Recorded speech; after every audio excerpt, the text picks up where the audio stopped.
आप सभी को जय मसीह की।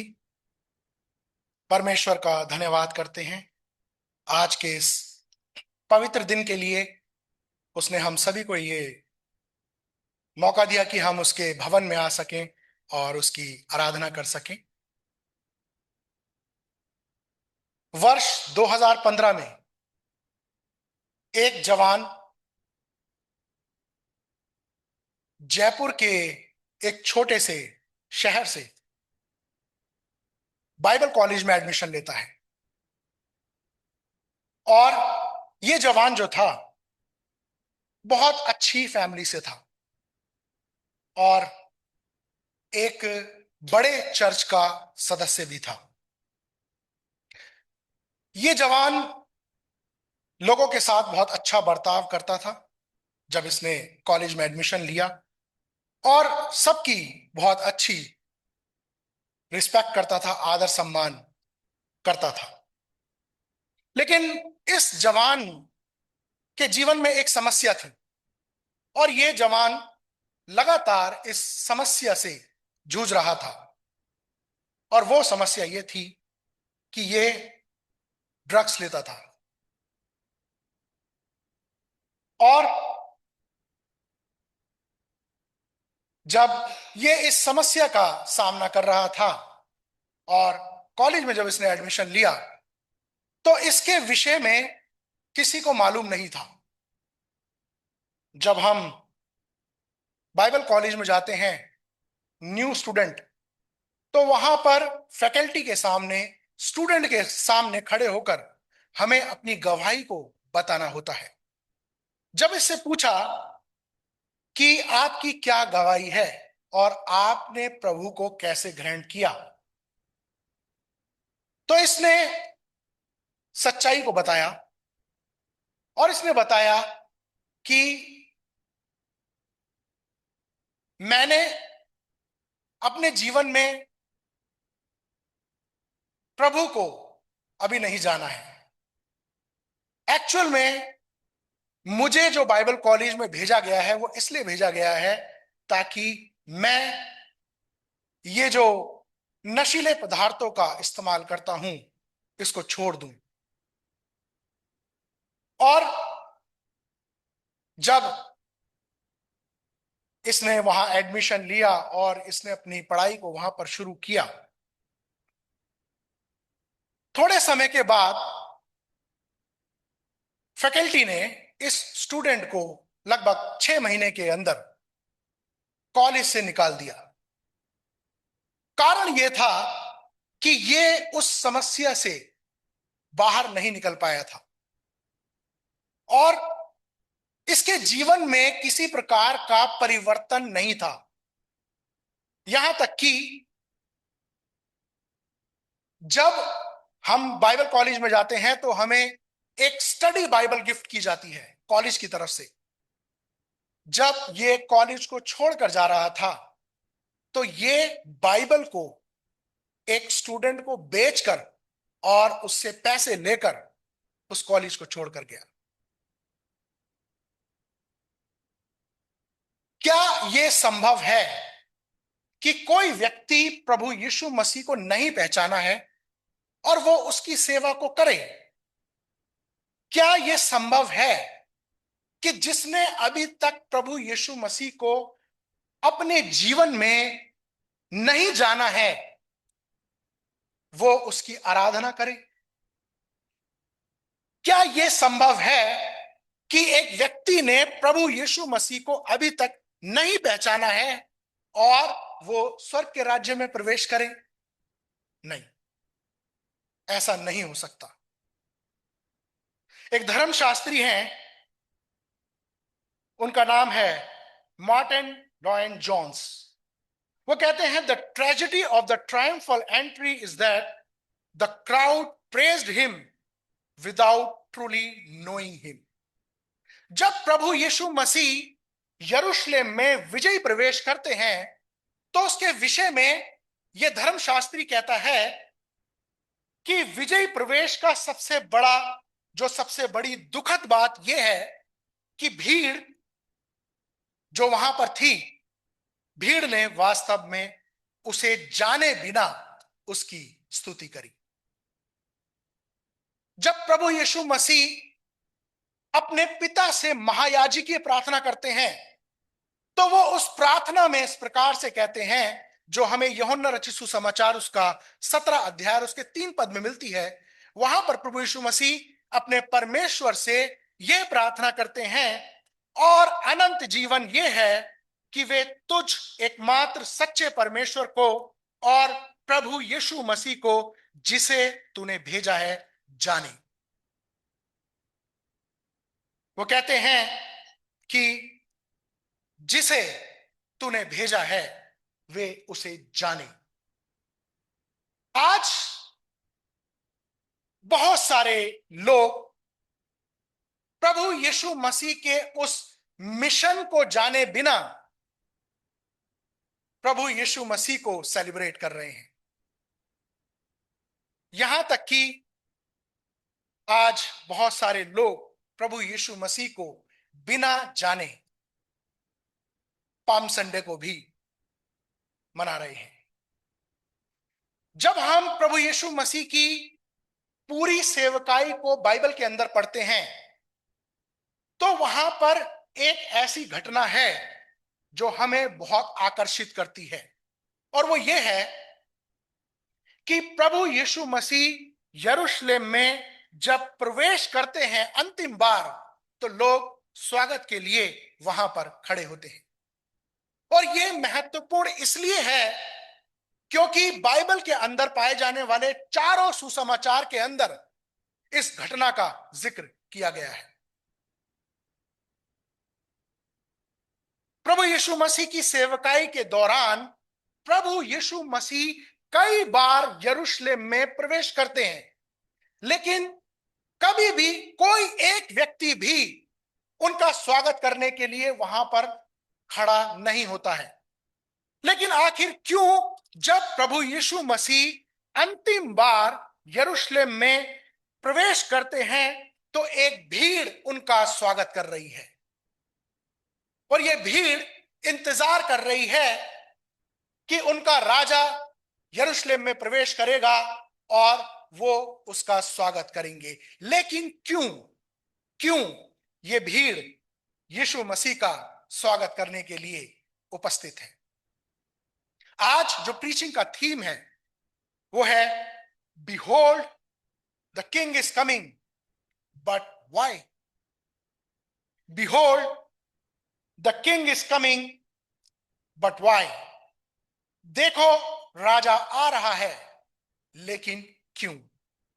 अगर हम परमेश्वर के वचन जो आपके सामने यूहन्ना रचित सुसमाचार उसका 12 अध्याय और उसके 12 पद से पढ़ा गया, तो 12 पद के अंदर यहां पर इस प्रकार से लिखा है, यीशु फसह के 6 दिन पहले, 12 पद से, दूसरे दिन बहुत से लोगों ने जो पर्व में आए थे यह सुना कि यीशु यरूशलेम में आ रहा है, इसलिए उन्होंने खजूर की डालियां ली और उससे भेंट करने को निकले। यहां पर एक भीड़ के बारे में बताया गया है, और यह भीड़ क्यों यरूशलेम में आई है? यह भीड़ अलग अलग जगह से यरूशलेम में फसह का पर्व मनाने के लिए आए हैं, और फसह का पर्व इस प्रकार से मनाया जाता था कि लोग जानवरों को खरीदकर अपने पापों के लिए उनको बलिदान चढ़ाया करते थे परमेश्वर की। लेकिन प्रभु यीशु मसीह यहां पर यरूशलेम में अंतिम बार इसलिए प्रवेश करते हैं ताकि वो स्वयं इन लोगों के लिए क्रूस पर अपने आप को बलिदान चढ़ा सके। यहां पर यह भीड़ यीशु मसीह का स्वागत करने के लिए उपस्थित है। जो आज मेरा प्रीचिंग का पहला पॉइंट है वो ये है, first point, he has come to save us. वो राजा क्यों आ रहा है? पहला पॉइंट, वह हमारा उद्धार करने के लिए आया है। और हम यहां पर देखते हैं कि लिखा है, इसलिए उन्होंने खजूर की डालियां ली और उससे भेंट करने को निकले और पुकारने लगे, होशाना, धन्य इज़राइल का राजा जो प्रभु के नाम से आता है। उन्होंने खजूर की डालियों को लिया और उसका स्वागत करने के लिए वो यरूशलेम पर, यरूशलेम की उस स्थान पर खड़े होकर प्रभु यीशु मसीह का स्वागत करने के लिए वहां पर खड़े हुए। और यहां पर लिखा है, वो पुकार कर कहने लगे, होशना। अगर हम होशना का अर्थ निकालें तो इस शब्द का जो लिटरल मीनिंग जो होता है वो होता है सेव नाउ। इस अर्थ का, इसका जो अर्थ होता है वो है गिव साल्वेशन नाउ, हमें अब बचा। और ये चिल्ला चिल्लाकर इस बात को कह रहे थे, गिव साल्वेशन नाउ, और प्लीज डिलीवर अस, हमें छुटकारा दे, हमें बचा। और ये जो बात जो चिल्ला चिल्ला कर पुकार पुकार कर ये कह रहे थे होशन्ना, ये उन्होंने भजन संहिता 118 में से लिया है। और जब यहूदी लोग फसह का पर्व मनाने के लिए यरूशलेम जाया करते थे तो वो भजन संहिता 118 को गाया करते थे, क्योंकि ये भजन विजयी का भजन है। और वो यहां पर ऊंचे शब्द से चिल्लाकर इस बात को कहते हैं, दाऊद की संतान की होशना। ये लोग यीशु को एक राजा के रूप में देख रहे हैं, ये प्रभु यीशु को एक छुटकारा देने वाला उद्धारकर्ता के रूप में देख रहे हैं, ये उस अभिषिक्त के रूप में देख रहे हैं जिसकी प्रतिज्ञा परमेश्वर ने इजरायलियों से करी थी। ये देख रहे हैं कि ये आशा किया हुआ मसीह है जो हमें हमारे शत्रुओं से छुटकारा देगा। ये उस प्रभु को एक उद्धारकर्ता के रूप में देख रहे हैं जो इन्हें रोमी साम्राज्य से छुटकारा देगा, ताकि ये अपने राज्य को वहां पर स्थापित कर सके। इन्होंने उसके उस विशेष महत्व को नहीं समझा जिस वजह से वो यरूशलेम में विजय प्रवेश करता है। आज बहुत सारी जगह पर सत्य के सुसमाचार को बदल दिया है, और सत्य के सुसमाचार को बदलकर आज हीलिंग प्रीच की जा रही है। आज सत्य के सुसमाचार को बदलकर धन, संपत्ति, समृद्धि, सफलता, इन सब के विषय में प्रचार किया जा रहा है। आज लोग प्रभु यीशु मसीह को उनकी संसार की आवश्यकताओं को पूरा करने वाले के रूप में देख रहे हैं, ताकि वो इस संसार में रहकर खुशहाल और हर प्रकार की चीजों को प्राप्त कर सके। ये लोग प्रभु यीशु मसीह का इंतजार इसलिए कर रहे थे ताकि ये यरूशलेम में इसलिए प्रवेश करे ताकि रोमी साम्राज्य का अंत करे और इजरायली लोग, यहूदी लोग वहां पर प्रभुता करें। ये उसे एक पॉलिटिकल मसाया के रूप में देख रहे हैं। आज हम क्यों पाम संडे मना रहे हैं? आज बहुत सारे चर्चेस पाम संडे प्रोसेशन में शामिल होंगे। हमारा चर्च भी वहां पर जाएगा और उसमें शामिल होगा, और भी बहुत सारी कलीसिया की लोग वहां पर आएंगे और पाम संडे सेलिब्रेट करेंगे। हम क्यों इस पाम संडे को सेलिब्रेट कर रहे हैं? He has come to save us. वो इसलिए आया ताकि वो हमें हमारे पापों से छुटकारा दे सके। वो इस संसार में इसलिए आया ताकि हम उद्धार को प्राप्त कर सके। आइए हम उस परमेश्वर की उस आने की प्रतिज्ञा को जो उसने अपने पुत्र के लिए रखी थी उसको पहचान कर पाम संडे को सेलिब्रेट कर सके।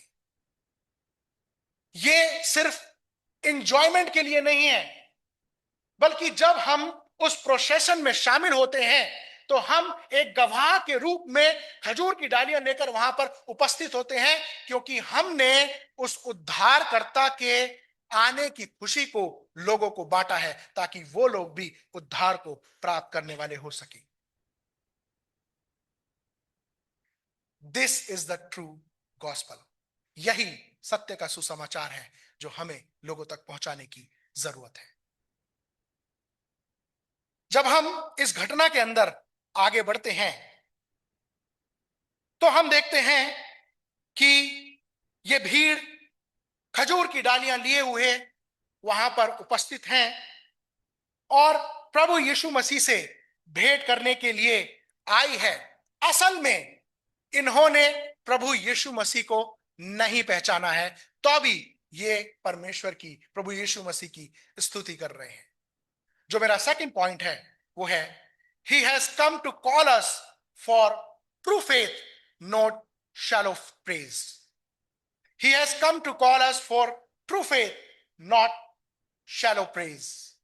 वह हमें सच्चे विश्वास के लिए बुलाने आया है, ना कि दिखावटी प्रशंसा के लिए।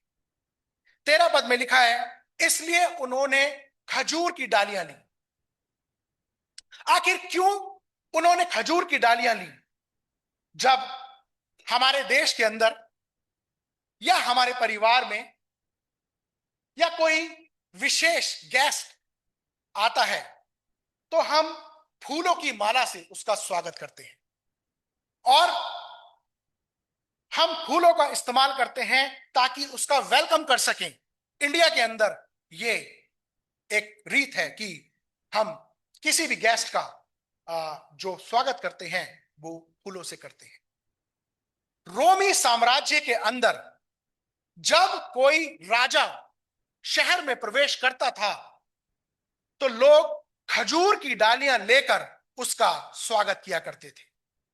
जब कोई योद्धा युद्ध जीतकर शहर में प्रवेश करता था तो बहुत से लोग डालियों को लेकर उसका स्वागत करते थे। ये उसके ऑनर को दिखाता था, उसकी रिस्पेक्ट को दिखाता था कि वो उसका स्वागत कर रहे हैं। क्या असल में ये इस बात को जानकर प्रभु यीशु मसीह का स्वागत कर रहे हैं कि ये हमारा उद्धार करता है? नहीं। अगर ये सचमुच इस बात को जान जाते कि यीशु मसीह हमारा उद्धार करता है तो यीशु मसीह यरूशलेम में विजय प्रवेश करने के बाद यरूशलेम के लिए नहीं रोता। यदि आप लूका रचित सुसमाचार उसका 19 अध्याय और उसके 41 पद से पढ़ेंगे तो वहां पर यरूशलेम के विलाप के विषय में बात की गई है और वहां पर इस प्रकार से लिखा है, जब वह निकट आया तो नगर को देखकर उस पर रोया। प्रभु यीशु मसीह यरूशलेम में विजय प्रवेश करते हैं और लोग खजूर की डालियां लेकर राजा के रूप में उसका स्वागत करते हैं। वो अपने कपड़ों को उतारकर उसके मार्ग में बिछा देते हैं ताकि वो उसका स्वागत कर सके। लेकिन यीशु मसीह को तो इस समय खुश और आनंदित होना चाहिए था कि ये लोग मेरे स्वागत में खड़े हुए हैं और खजूर की डालियां लेकर और कपड़ों को बिछाकर मेरा स्वागत कर रहे हैं। लेकिन यहां पर हम देखते हैं कि वो यरूशलेम की ओर अपनी दृष्टि करता है और रोता है। और यहां पर लिखा है, जब वह निकट आया तो नगर को देखकर उस पर रोया और कहा, क्या ही भला होता कि तू ही इसी दिन में कुशल की बातें जानता, परंतु अब वह तेरी आंखों से छिप गई है, क्योंकि वे दिन तुझ पर आएंगे कि तेरे बैरी मोर्चा बांधकर तुझे घेर लेंगे और चारों ओर से तुझे दबाएंगे और तुझे और तेरे बालकों को जो तुझ में है मिट्टी में मिलाएंगे और तुझ में पत्थर पर पत्थर भी ना छोड़ेंगे, क्योंकि तूने उस अवसर को जब तुम पर कृपा दृष्टि की गई नहीं पहचाना। यहां पर लिखा है, जब तुम पर कृपा दृष्टि की गई तब तुमने उसे नहीं पहचाना। क्या प्रभु यीशु मसीह इसलिए रो रहे थे कि अब उनका दुख भोग सप्ताह शुरू होने वाला है और अब उनको प्रताड़ित किया जाएगा, उनको कोड़े मारे जाएंगे और उनको क्रूस पर लटकाया जाएगा? क्या प्रभु यीशु मसीह इसलिए रोए कि उन्हें डाकुओं के संग अपराधी ठहराया जाएगा? नहीं। यहां पर लिखा है कि तुम पर कृपा दृष्टि की गई लेकिन तुमने नहीं पहचाना। यूनानी भाषा में बहुत अच्छा ट्रांसलेशन लिखा है। वहां पर लिखा है, क्या ही भला होता कि तेरे लिए यह दिन शांति को लेकर आता। यदि आप जकरिया उसका 9 अध्याय उसके 9 पद में पढ़ेंगे तो वहां पर लिखा है कि राजा गधी के बच्चे के ऊपर बैठकर आ रहा है और वो शांति को लेकर आता है। यहां पर लिखा है, क्या ही भला होता कि तेरे लिए यह दिन शांति को लाता, परंतु अब वह शांति तेरी आंखों से छिप गई है क्योंकि तूने मुझे नहीं पहचाना। प्रियो, यीशु मसीह अपने लोगों पर, जो परमेश्वर के लोग थे, उन पर दृष्टि करके रोते हैं। उनका रोना इसलिए था कि यरूशलेम के ऊपर परमेश्वर का क्रोध गिराया जाएगा। ये जो लोग अपने मुंह से परमेश्वर की आराधना परमेश्वर के मंदिर में तो करते हैं, लेकिन इनके हृदय परमेश्वर से दूर हैं। और मैं आपको बताना चाहता हूं कि यह भविष्यवाणी जहां पर लिखा है कि पत्थर पर पत्थर भी ना रहेगा, ये यरूशलेम के विनाश की भविष्यवाणी थी। एक्चुअली ये भविष्यवाणी इस बात के लिए थी कि यरूशलेम के ऊपर परमेश्वर का न्याय किया जाएगा। 70 एडी के अंदर यरूशलेम का वो मंदिर डिस्ट्रॉय कर दिया गया। वो मंदिर जो सुलेमान ने बनाया था उसे 3 बार रिकंस्ट्रक्ट किया गया, रिपेयर किया गया, लेकिन अंत में 70 एडी के अंदर परमेश्वर ने उस मंदिर को हटा दिया, क्योंकि परमेश्वर इस बात को जानते थे कि ये मुंह से तो मेरा आदर करते हैं लेकिन इनके हृदय मुझसे दूर हैं। आज अगर आप यरूशलेम जाएंगे तो वहां पर वो मंदिर आपको नहीं मिलेगा, लेकिन उसकी दीवार वहां पर आपको जरूर मिलेगी, जहां पर यहूदी खड़े होकर आज भी परमेश्वर से प्रार्थना करते हैं। जिन्होंने प्रभु यीशु मसीह को अब तक नहीं पहचाना है, प्रियो, यह भविष्यवाणी इस बात को बताती है कि न्याय निकट है। हमें सच्चे हृदय से उसे पहचानने की आवश्यकता है। यहां से परमेश्वर का वचन प्रचार किया जाता है, लेकिन कितना हमारे हृदय में परमेश्वर का वचन कार्य करता है। इसी चर्च के एक सदस्य ने, परिपक्व सदस्य ने मुझसे कहा, बेटा,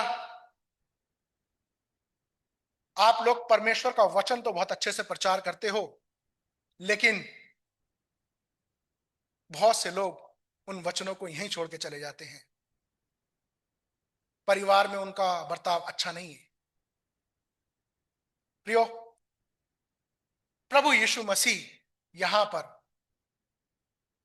अपने लोगों को देखकर रोते हैं, क्योंकि वो भविष्य में आने वाले उस न्याय के विषय में जानते थे। वो इस बात को जानते थे कि यही यरूशलेम जो आज अपने मुंह से मेरी बड़ाई कर रहा है, जो मेरा स्वागत कर रहा है, जो खजूर की डालियां लेकर मेरा स्वागत कर रहा है, परमेश्वर का क्रोध इनके ऊपर गिरेगा, क्योंकि इन्होंने मुझे नहीं पहचाना। इन्होंने सच में प्रभु यीशु मसीह को नहीं पहचाना।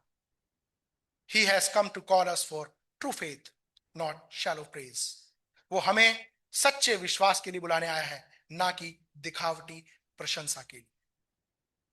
प्रभु यीशु मसीह हर एक व्यक्ति के विषय में बहुत अच्छे तरीके से जानता है कि कौन विश्वास करता है या फिर कौन दिखावटी आराधना अपने जीवन से कर रहा है।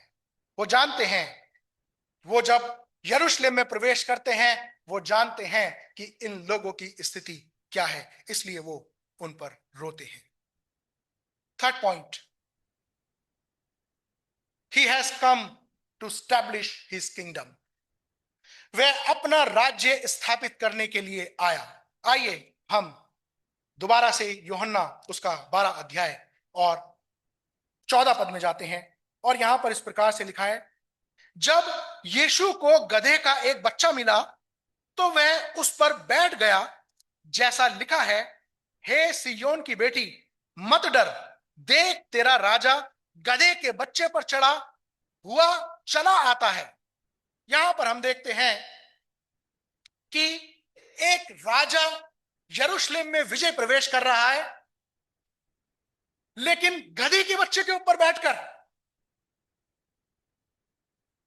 जब कोई राजा किसी शहर में प्रवेश करता था तो वो तो घोड़े पर बैठकर शहर में प्रवेश करता था, लेकिन ये राजा तो गधी के बच्चे के ऊपर बैठकर आ रहा है। ये राजा जिसने अपने लिए गधी की बच्ची का इंतजाम किया, क्या ये अपने लिए घोड़े का इंतजाम नहीं कर सकता था? यदि आप मरकुस रचित सुसमाचार उसका 11 अध्याय और उसके 2 पद से पढ़ेंगे तो वहां पर लिखा है, प्रभु यीशु मसीह इस गधी के बच्चे का इंतजाम करता है। वो कहते हैं, सामने के गांव में जाओ और उसमें पहुंचते ही एक गधी का बच्चा जिस पर कभी कोई नहीं चढ़ा बंधा हुआ तुम्हें मिलेगा, उसे खोल लाओ। यदि तुमसे कोई पूछे ये क्यों करते हो, तो कहना प्रभु को इसका प्रयोजन है, मतलब प्रभु को इसकी आवश्यकता है, जरूरत है, और वह शीघ्र उसे यहां भेज देगा। और 6 पद में लिखा है, जैसा यीशु ने कहा था वैसा ही उन्होंने उनसे कह दिया, तब लोगों ने उन्हें जाने दिया। जो राजा अपने लिए गधी की बच्ची का इंतजाम कर सकता है, क्या वो घोड़े का इंतजाम नहीं कर सकता था? क्या वो रथों का इंतजाम नहीं कर सकता था? कर सकता था। वो चाहता तो घोड़े पर बैठकर भी यरूशलेम में विजय प्रवेश कर सकता था। वो तो अपने लिए रथों का इस्तेमाल कर सकता था ताकि वो यरूशलेम में विजय प्रवेश कर सके, लेकिन वो यहां पर गधी के बच्चे का इस्तेमाल क्यों करता है? क्योंकि वो एक नम्र और दीन राजा के रूप में शांति स्थापित करने के लिए यरूशलेम में विजय प्रवेश कर रहा है। जब हम प्रभु यीशु मसीह को यहां पर देखते हैं तो वो एक योद्धा के रूप में यरूशलेम में प्रवेश नहीं करता ताकि वो रोमी साम्राज्य का विनाश करे, बल्कि वो गधी के बच्चे के ऊपर बैठकर इस बात को साबित करना चाहता है कि वो शांति को लेकर आया है ताकि वो लोगों को शांति दे सके। यहां पर हम एक सेवक के रूप में प्रभु यीशु मसीह को देखते हैं। वो एक दीन और नम्र होकर यरूशलेम में प्रवेश करता है। वो एक योद्धा के रूप में अपने राज्य को स्थापित करने के लिए नहीं आया। पुराने समय में जब कोई योद्धा, कोई राजा किसी देश पर आक्रमण करता था तो वो हथियारों को लेकर घोड़े पर जाकर और रथों पर जाकर उस देश पर आक्रमण करता था ताकि वो उस देश को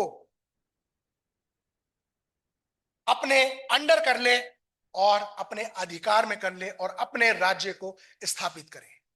आज हम देखते हैं विश्व के अंदर युद्ध छिड़ा हुआ है और शक्तिशाली देश दूसरे देशों के लैंड पर अपना अधिकार जमाने के लिए महंगे महंगे वेपन्स का इस्तेमाल कर रहे हैं, न्यूक्लियर बम का इस्तेमाल कर रहे हैं, मिसाइल्स का इस्तेमाल कर रहे हैं, फाइटर जेट्स का इस्तेमाल कर रहे हैं और हर तरीके से पॉलिटिकल प्रेशर के द्वारा वो अपने राज्य को स्थापित कर रहे हैं कि किसी तरीके से उस देश पर कब्जा किया जा सके। लेकिन ये राजा अपने राज्य की स्थापना एक नम्र परमेश्वर का दास बनकर यहां पर दिखाता है।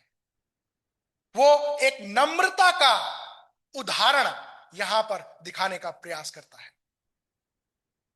जो राजा नम्र होकर अपने राज्य को स्थापित कर रहा है, उसके उस राज्य में केवल नम्र और दीन लोग ही परमेश्वर के उस राज्य में शामिल होंगे।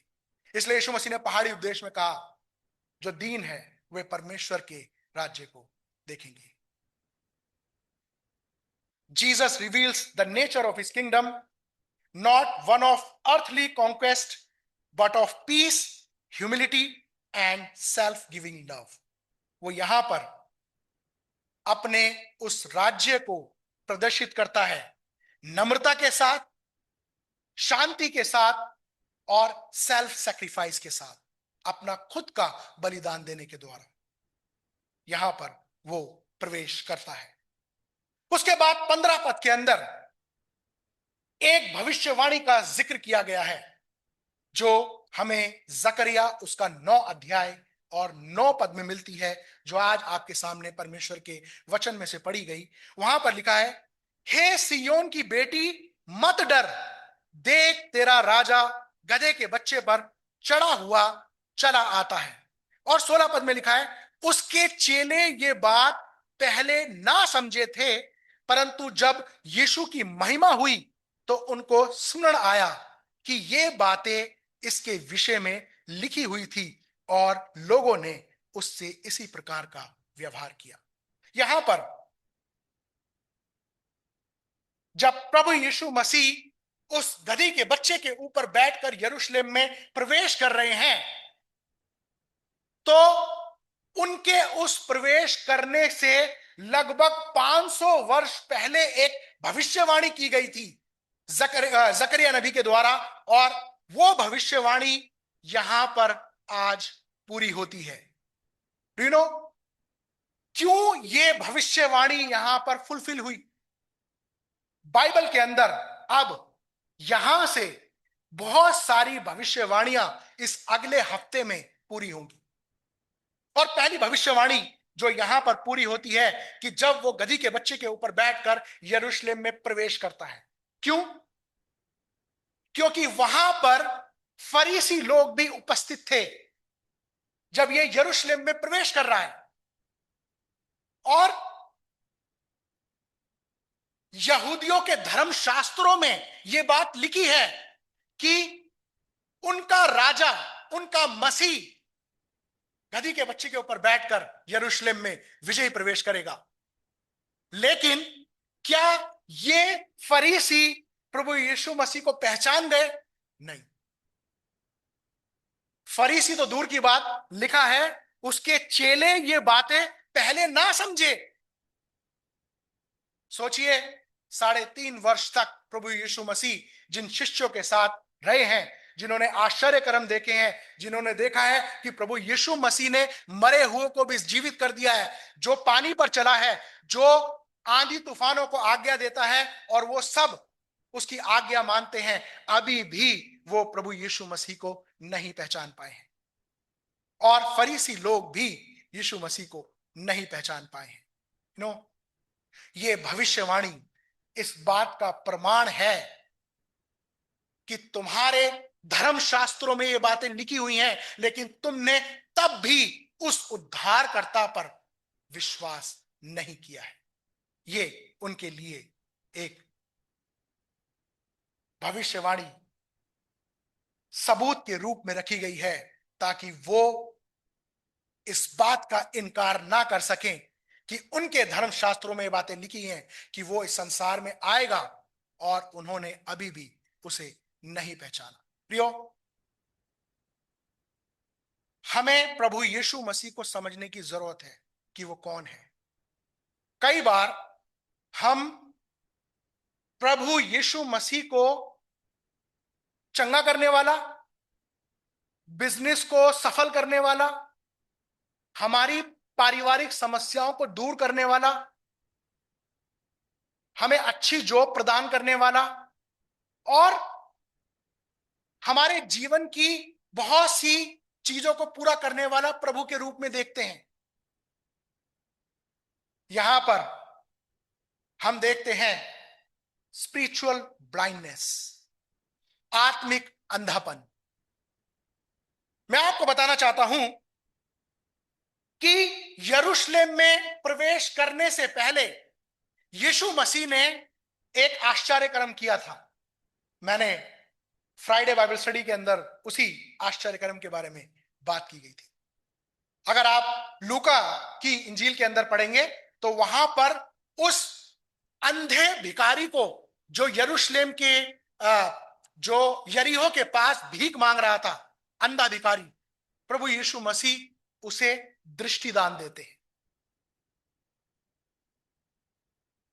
वो लोगों से पूछता है कि कौन जा रहा है। लोग कहते हैं यीशु नासरी जा रहा है। लोग प्रभु यीशु मसीह को यीशु नासरी देख रहे थे। पता है उस अंधे ने क्या कहा चिल्लाकर? क्या कहा, कोई बता दे जो? हे दाऊद की संतान, मुझ पर दया कर। और मैं आपको बताना चाहता हूं, बाइबल के अंदर दाऊद की संतान ये एक मसीह का टाइटल है। प्रभु यीशु मसीह के लिए उसका इस्तेमाल किया गया ताकि वो लोगों को उनके पापों से छुटकारा देगा। वो कहता है चिल्लाकर, हे दाऊद की संतान, मुझ पर दया कर। जो लोग देख सकते थे वो अंधे हो गए, और जो नहीं देख सकता था वो देखने लगा। उसने कहा, हे दाऊद की संतान, मुझ पर दया कर। What is spiritual blindness? आत्मिक अंधापन क्या है? आत्मिक अंधापन यह है कि अभी भी बहुत से लोग प्रभु यीशु मसीह को नहीं पहचान पाए हैं। हमें आज उस प्रभु को पहचानने की जरूरत है। इसलिए मेरा जो टाइटल था इस सरमन का वो था, behold the king is coming, but why? वो क्यों आ रहा है? He has come to save us, he has come to call us for true faith and not shallow praise, and he has come to establish his kingdom। जहां पर आत्मिक जो आंखें हैं जिनकी खुल गई है वो उस राज्य में प्रवेश करेंगे। और लिखा है कि जब प्रभु यीशु मसीह ने उसे दृष्टिदान दिया तो वो उसके पीछे हो लिया, और प्रभु यीशु मसीह ने उससे कहा, तेरे विश्वास ने तुझे बचा लिया है। परमेश्वर के राज्य में वो प्रवेश कर गया। आज हमें केवल खजूर की डालियां लेकर सिर्फ सेलिब्रेशन ही नहीं करना है, उसके आने की उस कीमत को समझने की जरूरत है। वो अब आगे शत्रुओं का विनाश नहीं करेगा, बल्कि उनके लिए क्रूस पर अपनी जान देगा। और यही उसके आने का विशेष मकसद था जिसको हमें समझने की जरूरत है। परमेश्वर इन वचनों के द्वारा